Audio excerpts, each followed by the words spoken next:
Let's go back in time. Picture the American frontier. We're in Indiana in the year 1824. This was a place with its own brutal realities, its own unwritten rules. And it's here that a violent clash between settlers and Native Americans would end up challenging the very idea of what justice meant in this young nation. And let's be crystal clear about something right up front. On the frontier, killing a Native American wasn't considered a crime. I mean, this wasn't some legal loophole, it was just how things were. There was this unspoken law of racial impunity, where white settlers could commit murder and expect, well, absolutely no consequences. It was a dark, common reality of the time. So that begs the question, right? If that was the rule, why in this one specific instance in 1824 were white men about to be hanged for doing exactly that? Well, because what happened at a small settlement called Fall Creek was so shocking, so outside the norm, that it forced the American legal system to look in the mirror and confront a massive hypocrisy it had chosen to ignore for generations. Okay, so to really get this story, you first have to understand the world where this massacre happened. It was a place where you had promises on paper and just relentless violence on the ground. You see, there was this huge gap between theory and reality. Officially, the U.S. government was signing these legally binding treaties. They promised protection, they promised equal justice. But on the ground, for the people actually living there, those treaties were basically worthless. The real law was the law of impunity, where indigenous people weren't seen as humans with rights, but as obstacles to be removed. And here's a number that just says it all. Before the events we're about to dive into, the number of white people who had been executed for killing a Native American in the entire history of the United States was exactly 0. None. This complete failure of justice just fueled a vicious cycle of violence and revenge. And then, on March 22, 1824, that unwritten law was put into practice in the most brutal way you can imagine. Now, it's so important to understand who the victims were here. This wasn't a war party, this was a family. A group of 9 Seneca-Cayuga people, traveling peacefully, just as they had for generations. They even had a history of friendly relations with the local settlers. The attack was savage, and it was cold-blooded. A group of local settlers murdered 5 of them. This wasn't a fight that broke out. It was a premeditated massacre, pure and simple. And the craziest part?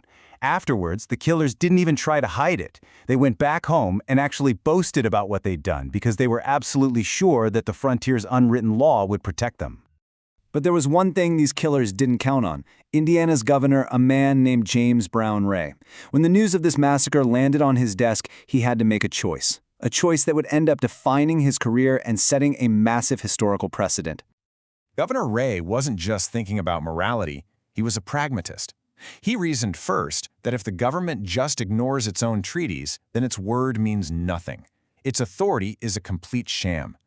And second, he knew that if these murders went unpunished, it would guarantee an endless, bloody cycle of revenge. So for the sake of both principle and peace, he decided the law had to be enforced. Well, as you can probably guess, this decision was met with pure fury. A lot of settlers saw it as a total betrayal. They felt like their own government was siding with so-called savages against them. Governor Ray faced incredible political pressure, even death threats, to just drop the whole thing. But he refused. And so this all led to a truly remarkable trial in the small frontier town of Pendleton, Indiana. And the question at the very heart of it was simple, but at the time, totally revolutionary. Could a Native American life actually be equal to a white one in a court of law? So in the courtroom, you had these 2 completely different worlds colliding. The defense lawyers, they appealed directly to the jury's racial prejudice. They basically said your first duty is to protect your white neighbors. But the prosecution argued that the very soul of American law was on trial. If the law doesn't apply to everyone, they argued, then it really doesn't mean anything at all. So, everything came down to the jury, an all-white jury made up of frontier settlers. Would they really break with history, with culture, with everything they knew and convict their own neighbors for killing people they'd been taught their whole lives to see as less than human? And then the verdict came back. Guilty. It was stunning. 4 of the men were convicted of murder. And then Judge William Wick sentenced them to death by hanging. It was a declaration right there in that courtroom that on that day, Native lives mattered. That verdict sent shockwaves across the entire country. But the story wasn't over. I mean, a sentence is one thing, but the final, irreversible step? That had yet to be taken. So, the guilty verdicts came in the fall of 1824. All through that winter, Governor Ray stood his ground. He was flooded with petitions asking for mercy, but he denied every single one. And then, on January 12, 1825, 3 of the convicted men were brought to the public gallows. When those trapdoors fell, it was this powerful, violent, and absolutely undeniable statement. It was the law in its most final and severe form, declaring that justice could not be separated by race. Now you'd think this would be a major turning point, a real line in the sand. But the legacy of what happened at Fall Creek is, well, a lot more complicated than that. It's really a story of a precedent that was both set and tragically ignored. On the one hand, yes, the principle was established in the clearest way possible. Legally, Native Americans had rights, and violating those rights could bring the ultimate penalty. You can now point to this case as proof. But here's the hard truth. Fall Creek remained a dramatic exception. It was not the new rule. For generations to come, the violence, the murder, and the injustice against Native Americans continued with almost total impunity.